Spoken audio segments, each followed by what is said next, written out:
Hey guys, today is Sunday, May 10th. Happy Mother's Day. This is the end of week 8 and this is Kiki for the Corona Introspective. Oh, what an eventful week this has been as states across the nation have begun opening up, some faster than others, some more drastically than others. And we have started the battle of livelihoods versus lives. In such a battle of livelihoods versus lives, Chris Christie of New Jersey clearly chooses livelihoods, saying we must accept the deaths that will come. Clearly, lives are of no significance to him. As does Trump, and many of his other followers are also saying deaths will happen. Again, clearly, deaths are of no significance, and losing the lives of our fellow American brothers and sisters have no meaning to these people.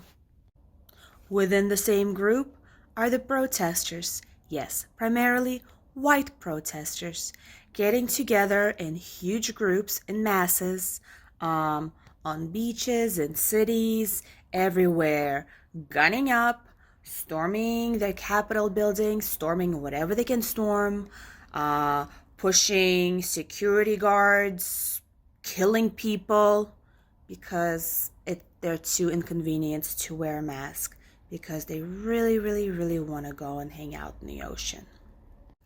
All the while, during these protests, what are the cops doing? Why? Protect and serve, my friend. They're there protecting the protesters, in some cases passing out masks, except for the cases where the protesters are protesting wearing said masks.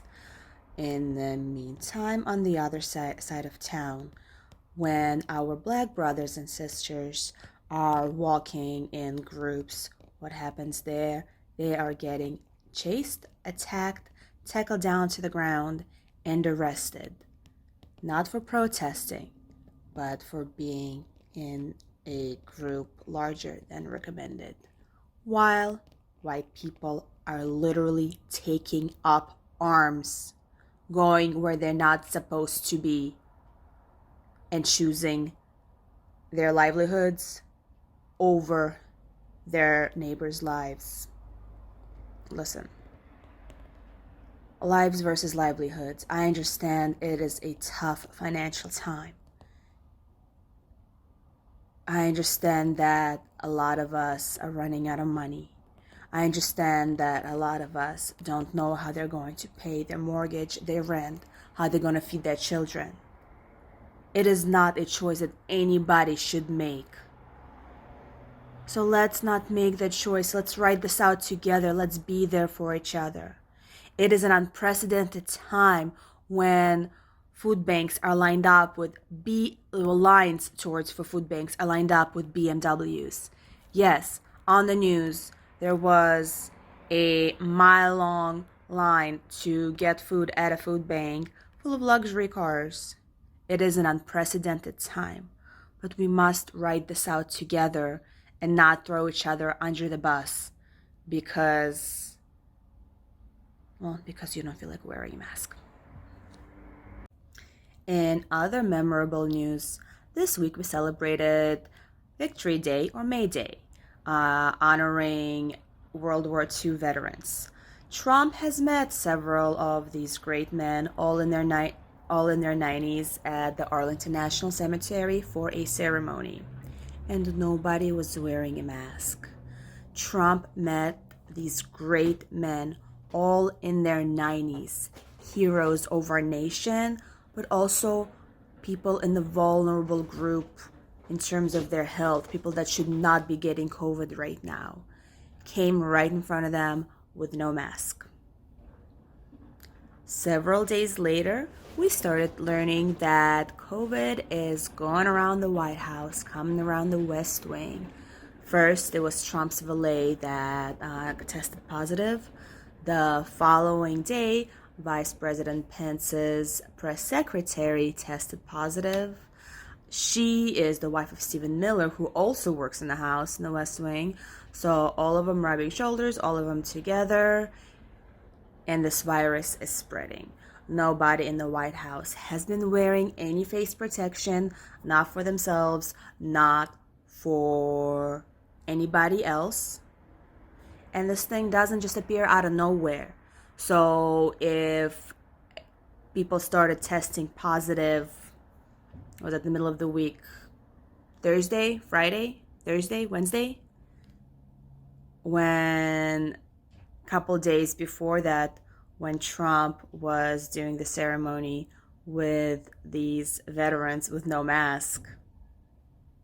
I'm just saying, put the two and two together, right? This thing doesn't just come up one day. By the time they tested positive, means it's already been incubating for some time. It's already been going around the White House for some time.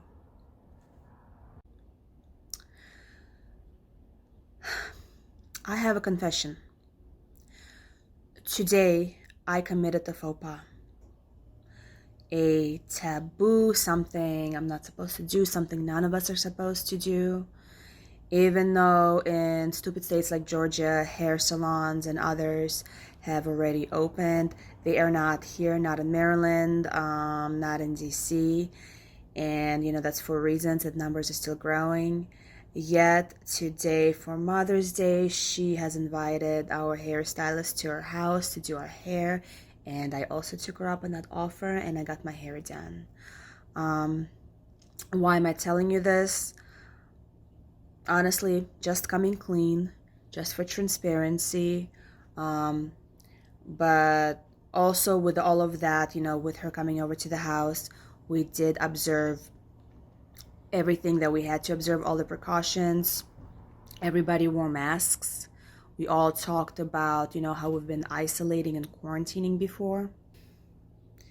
And I also definitely feel like, doing this at my mother's house versus at a salon where regular other customers are coming in and out is definitely still a much safer way to go about this. However, was this the best thing to do? No. But I am coming clean. I did do this.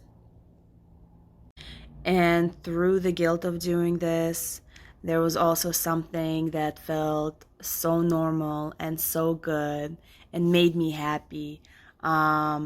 So yes, I feel guilty. I don't know if I regret this because I feel like I needed this for the soul. My mother needed this for the soul. My hairstylist is a woman that I've known for the last 20 years. That my mother and I have both been seeing. She's been doing her hair for 20 years now. I consider that to practically a part of the family. I hope she felt good about coming over as well. And I wish her a happy Mother's Day as well.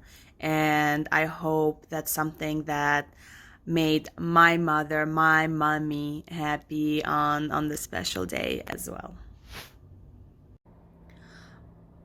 I want to hear from you. How did your week go? Did you do anything?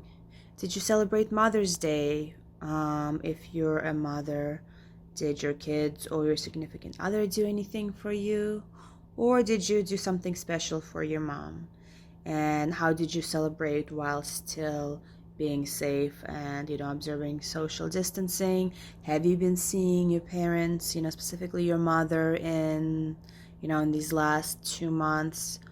And if you didn't get to see her, I hope, you called her, texted her, thought about her, remembered her. On that note, on to week 9 we go. In the meantime, I want you to stay safe, stay vigilant, love and light.